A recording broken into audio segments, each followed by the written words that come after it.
नमस्ते। आज का जो टॉपिक है वो एक ऐसी दवा पे है जो हेनमेन सर ने प्रूव की थी और वो आपको बहुत हेल्प करने वाली है। अगर आज आप इस वीडियो को अच्छे से सुनते हैं ध्यान से तो ये आपके बहुत से ऐसे केसेस जहाँ पे आप कुछ और दवाएं प्रिस्क्राइब कर रहे हैं वहाँ पे ये हेल्प करने वाला है। ये बहुत ज़बरदस्त मेडिसिन है जो डॉक्टर हेनमेन सर ने दी। हेनमेन सर ने मेडिसिन के कई सोर्स बताए जैसे plant kingdom, animal kingdom, nosode, sarcode. वहीं पे ये एक दवा जो है इम्पंडरवेलिया बेल इसे कहते हैं, जो मतलब आपको मटेरियल फॉर्म में नहीं है, एनर्जी फॉर्म में है। और ये एनर्जी, हमारी सारी मेडिसिन एनर्जी फॉर्म में है लेकिन इसका जो सोर्स है वही एनर्जी है। इसमें ऐसा नहीं कि मैग्नेट को तोड़ के करके किया गया, उसकी एनर्जी को लिया गया है। जैसे लूना एक दवा है, जैसे सॉल एक दवा है, उसी तरह मैग्नेट की एनर्जी को लिया गया है, इसलिए इसका नाम इम्पंडरबोल है या इम्पंडरबेल, इम्पंडरबोल अलग अलग लोग बोलते हैं। तो मैग्नेटिस पोली अम्बो इसका नाम अभी क्या कर दिया गया है, जो नई रिपर्टरीज हैं उनमें मैग्निस आर्टिफिशियलिस कर दिया गया है, जिसका आएगा M dash A R T, M art. और जो पुरानी बुक्स हैं उनमें M dash P dash A मिलेगा, मैग्नेटिस पोली अम्बो। ये दवा आपके बहुत से ऐसे केसेस हैं जो जहाँ पे स्पाइन की प्रॉब्लम है, जहाँ पे कंफ्यूजन है, जहाँ पे आप एल्मिना प्रेस्क्राइब कर रहे हैं और इसको भूल जा रहे हैं, जहाँ पे कंफ्यूजन है और कंफ्यूजन में आप एल्मिना बार बार प्रेस्क्राइब कर रहे हैं, रिजल्ट पाते हैं, फिर केस रिलैप्स कर जा रहा है, वहाँ पे आपको ये बहुत हेल्प करने वाला है। तो मैंने जैसे बताया कि जहाँ पे आप एल्मिना दे रहे हैं वहाँ पे, और जहाँ पे स्पाइनल केसेस हैं, जहाँ पे स्लिप डिस्क हो गया है या बहुत ज़्यादा कंप्रेशन हो रहा है, ये एक मैं हिंट बता रहा हूँ।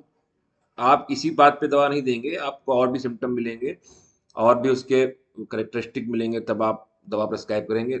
नेक्स्ट इसका है the magnet, the energy, mind and disposition. ये जो प्रूविंग में सिम्टम पाए गए उनकी बात कर रहे हैं।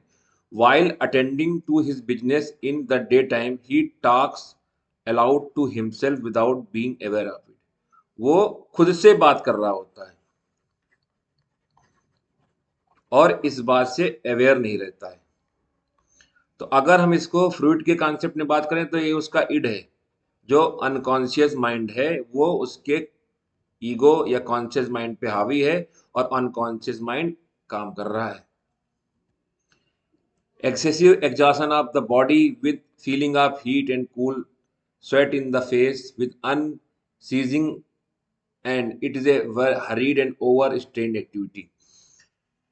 अगर हम रिस्पॉन्सिबिलिटी की बात करते हैं वर्क को लेके तो मैग्नेटिक पोली अम्बो इज वेरी रिस्पॉन्सिबल और इवन एग्जॉस्ट भी हो जाएंगे लेकिन अपने काम को वो करना बंद नहीं करेंगे। ये इनका बॉडी एग्जॉस्टेड हो जाएगी लेकिन वो काम करते रहेंगे। अगेन मैं फिर कह रहा हूँ कि आप कंफ्यूज हो सकते हो, आप अपने पेशेंट को एल्मिना दे रहे होगे बार बार और पेशेंट में रिजल्ट नहीं आ रहा होगा। देखो लिखा है hurried, this is symptom of alumina. heedlessness again symptom of alumina, and forgetfulness is again symptom of alumina. he says and does something different from what he intend।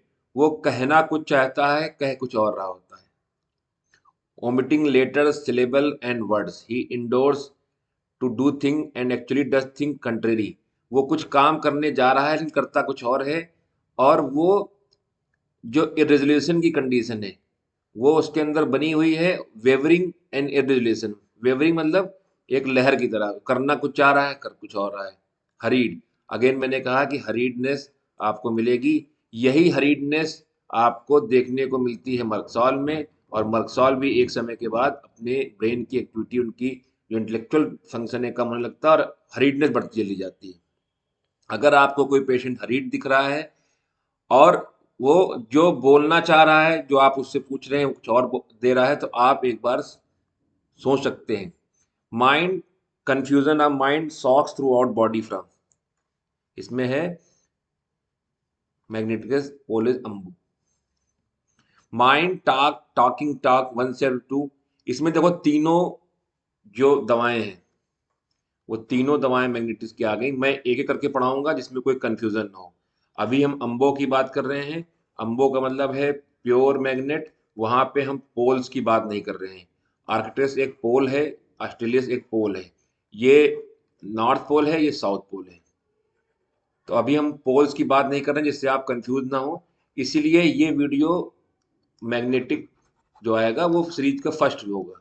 फिर उसके बाद हम नॉर्थ की बात करेंगे, हम साउथ की बात करेंगे। Mind undertakes thing oppose to his intention. पोलम्बो पड़ी है, he says and does something different from what he meant to say and do and leave out letters label and word. This is also a feature of alumina. Alumina में confusion है, लेकिन वहाँ confusion of identity है और वहाँ पे dependency है बहुत ज़्यादा। डिफरेंस यही है वहाँ पे। Mind talk talking talk intent से व्हाट डज ही, वही बात मैं बार बार वही बात इसलिए कर रहा हूँ जिससे आप उस बात पे फोकस्ड हो जाएं। एक जो बहुत इंपॉर्टेंट चीज है जो ऑब्जर्वेशन है, ये प्रूविंग में पाया गया है। इसको अगर आपने, मैंने वही बोला शुरुआत में कि अगर आपके स्पाइन के पेशेंट हैं, जहाँ पे स्पाइन है या जहाँ नर्व कंप्लेंट है, और वहां पे अगर एक टर्म आप ये और एक टर्म ये आपको स्पाइन के एडवांस केसेस में जहाँ पे नर्व कंप्रेशन हो रहा है आपको मिलेगा। ये दो वर्ड अगर आप याद रखते हैं तो ये दवा जो मैं आज पढ़ा रहा हूँ आप ये नहीं भूलेंगे। तो यहाँ पे है confusion of mind, shock through body, shock mental upset being stunned element from, started shock as from. अब देखो ये सिर्फ माइंड पे शॉक नहीं है, ये बॉडी में भी शॉक की तरह है। वेकिंग जैसे लगता है उनका सर में झटका सा लगा, ईयर में शॉक लगा, फेस शॉक, बोन्स में शॉक लगा। देखो कि यहाँ पे कभी बहुत सारी मेडिसिन है, ज्यादा मेडिसिन है। Shock lower jaw, pain toothache burning smarting shocks, अकेली दवा। Abdomen shocks, pain from back in shock lumbar region, अकेली दवा। Shocks chest shock cough with shocks skin external.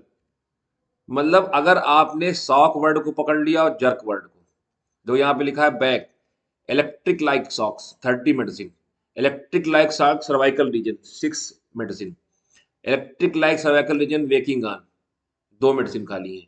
तो ये आपको दिखा रहा है कि अगर आपको, मैं बार बार कह रहा हूँ, अगर इस दवा को आप समझ लेते हैं, आपके आज से स्पाइनल केसेस और जहाँ पे मेंटल कंफ्यूजन केसेस हैं उनमें आप, ये ऐसा नहीं कि मैं कोई इसको एक ऐसी दवा बता रहा हूँ कि आपको हर केस में देना, आपको सिम्टम मिलेंगे तभी दोगे आप। सॉक्स एल्बो 6 दवाएं, shocks hand, shocks lower limb, shock knee, shock electric upper limb 7 दवाएं। सॉक्स मतलब आपको शॉक के सिम्टम बहुत ज्यादा मिलेंगे पोलो अम्बो में या मैग्नीशियस आर्टिफिशियलिस में, आपको बहुत से। फिर अगला है जर्क। जर्क में vertigo as with a jerk 2 दवाएं, conversion jerk, pain headache jerking, jerking nose, jerking face, jerking lower jaw, jerking back lumbar region, dorsal region, sacral region, कॉन्स जर्क। पेशेंट बोलेगा जैसे कौन छूता है जर्क सा मारता है, झटका सा लगता है। तो ये दवा आपको जगह जगह पे 2 चीजों से आपको अवगत करा रही है, सॉक्स एंड जर्क। तो अगर आपने ये 2 चीजें पकड़ ली, और जो मैंने बताया कि पेशेंट बोलना कुछ चाहता है और करता कुछ है। अब इसको आप ऐसे ले लो कि मैग्नेट ऐसा प्रतीत हो रहा है जैसे वो किसी दूसरे के अंडर कंट्रोल में है और वो कहना कुछ चाह रहा है और कुछ और रहा है। अगर आप ये समझ लेते हैं तो ये दवा आपको प्रिस्क्राइब करने में बहुत आसान होगी, और ये दवा आपके लिए एक, आपके जो ऐसे केसेस हैं जो नहीं ठीक हो रहे हैं उनको ठीक करने में बहुत हेल्प करेगी। तो आज के लिए बस अभी के लिए इतना। इसका एक दूसरा पार्ट आएगा, वो दूसरे, वो पोल के ऊपर होगा, नॉर्थ पोल पे और साउथ पोल पे। ये दवाएं मैंने खुद यूज की हैं और इसका रिजल्ट पाया है, इसलिए मैं इस मेडिसिन चर्चा कर रहा हूँ यहाँ पे।